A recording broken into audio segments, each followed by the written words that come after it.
മുഖ്യമന്ത്രി പിണറായി വിജയന്റെ private secretary K Ragesh CPM Kannur ജില്ലാ സെക്രട്ടറിയായി തെരഞ്ഞെടുക്കപ്പെട്ടതിന് പിന്നാലെ മുൻ പത്തനംതിട്ട ജില്ലാ കളക്ടറും വിഴിഞ്ഞം അന്താരാഷ്ട്ര തുറമുഖം മാനേജിംഗ് ഡയറക്ടറുമായ ദിവ്യ എസ് അയ്യർ സാമൂഹ്യ മാധ്യമത്തിൽ കുറിച്ച കുറിപ്പിനെതിരെ രൂക്ഷ വിമർശനവുമായി മുതിർന്ന കോൺഗ്രസ് നേതാവ് PJ കുര്യൻ. ദിവ്യ അഭിപ്രായം പറഞ്ഞത് പൊതുവിടത്തിലാണ്, അതിനെ വിമർശിക്കാൻ എല്ലാവർക്കും അവകാശമുണ്ട്.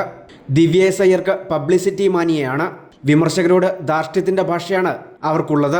ഒരു സിവിൽ സർവന്റിന്റെ കുടുംബം ഭരണകക്ഷി മാത്രമല്ല, ഭരിക്കുന്നവരെ പുകഴ്ത്തുന്ന സൈക്കോ ഫാൻസിയാണ് ദിവ്യയ്ക്ക്. ദിവ്യ ജനങ്ങളെ രണ്ടായി തിരിച്ചു കാണുന്നു.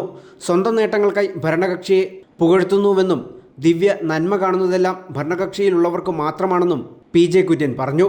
കെ രാഗേഷിനെ പുകഴ്ത്തിയ സംഭവത്തിൽ കുടുംബത്തിലെ ഒരംഗത്തെ പുകഴ്ത്തിയെന്നാണ് ദിവ്യ പറയുന്നത്. ഭരണവർഗം മാത്രമാണോ കുടുംബം? ബാക്കിയുള്ളവരൊക്കെ കുടുംബത്തിന് പുറത്താണോ?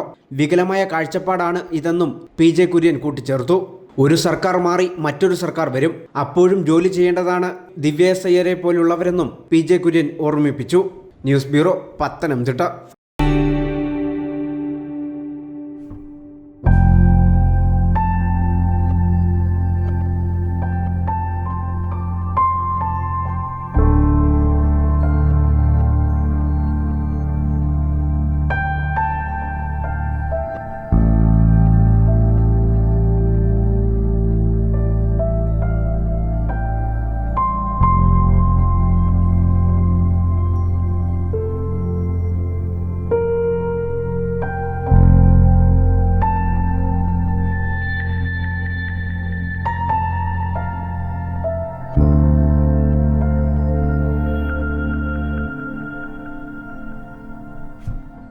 Mount Zion Medical College Hospital, Adur, Pathanamthitta.